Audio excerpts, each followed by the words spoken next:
Hello guys, तो फिर आज हम जा रहे हैं कानपुर से काकोपुर। जी हाँ, काकोपुर हमारा गांव है और वहाँ पर हम लोग जा रहे हैं कुल देवी माता की पूजा करने। और पूरी फैमिली गई थी उस दिन, तो बहुत ही ज़्यादा अच्छा लगा था। और पहली बार बहुत दिनों बाद हम लोगों ने, बहुत सालों बाद हमने गाँव देखा है, वरना वही कानपुर।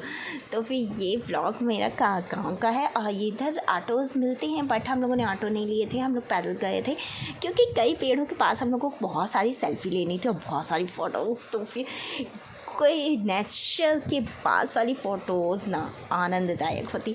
यहाँ पर एक बीच में हम लोगों ने पूजा की, इस पेड़ की पूजा होती है। इसके बाद हम काकोपुर में घर के अंदर एंट्री मार चुके हैं। फिर चलते हैं अंदर घर पे।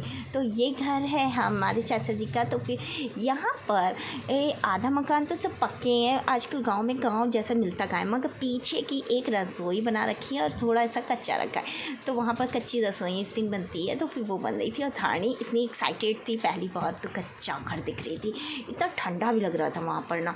तो हम लोग यहीं पर बैठ गए। उसके बाद पूजा स्टार्ट हो गई थी, तो हवन में हम लोगों ने पूजा प्रार्थना की, उसके बाद आरती अटेंड की, तब माता जी की पूजा शुरू हुई।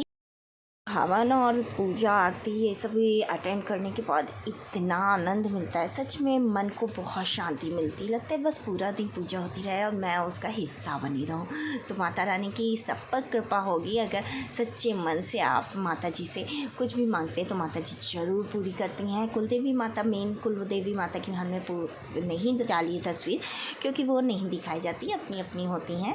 तो फिर और ये वाली माता जी की भी आरती की हम लोगों ने सबने मिल के। पहले इतना अच्छा लग रहा था, प्रसाद ग्रहण किया। फिर कुलदेवी माता की पूजा करने के बाद हम लोग वापस एक और मंदिर गए थे। तो पूरे वीडियो में ज़रूर बने रहें आप। और ये कमेंट करने के बाद मुझे बताइएगा ज़रूर कि आप लोग भी कौन कौन से ये जगह पर आपका गांव है और आप जब जाते हैं तो कितना अच्छा लगता है। ये चाचा जी का मकान था, तो मैंने चारों तरफ फ़ोटो ले रही थी और वीडियोज़ ले रही थी। मुझे इतना अच्छा लग रहा था, इस जगह ऐसा लग रहा था बस बैठे रहो, चारों तरफ पेड़ थे, तो इतना ठंडा लग रहा था, बस अच्छा लगता है कि बैठे रहो। और ये कच्चा सा आंगन था, तो मैंने यहाँ पर कई पिक्स ली थी, धानी ने भी बहुत सारी फ़ोटोज़ ली थी। यहाँ से फिर हम लोग निकल पड़े कानपुर के लिए। तो बीच में ये भूतेश्वर मंदिर पड़ा। भूतेश्वर मंदिर बहुत शांत था, बहुत ही खूबसूरत था और बहुत अच्छा लग रहा था। यहाँ हम लोगों ने पूजा पाठ किया, उसके बाद पूरे मंदिर में हम लोग घूमे और आरती वारती हो चुकी थी। दोपहर का समय था, इसलिए काफ़ी सन्नाटा था, वरना फिर यहाँ पर थोड़ी भीड़ रहती। ये 12 ज्योतिर्लिंग की बने हुए हैं, जिनकी पूरी पिक्स ली है, शॉर्ट्स में आप देख सकते हैं। इसको अलग से भी मैंने डाला हुआ है।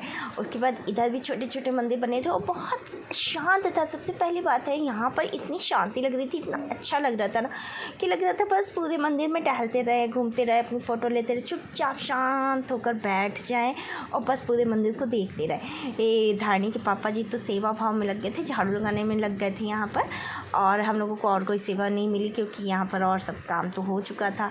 धानी अपना मंदिर में सारे भगवान जी का नमस्कार कर रही थी और हमें दिखा रही थी।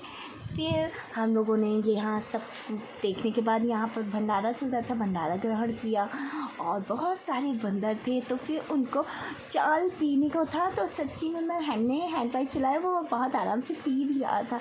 तो वो पिक्स तो नहीं ले पाए क्योंकि वो मोबाइल छीन लेते। इसके बाद हम लोग अपने घर की तरफ चल दिए। तो यहाँ से जाने का मन नहीं कर रहा था, मगर जाना तो है ही। Okay, bye bye, love you all.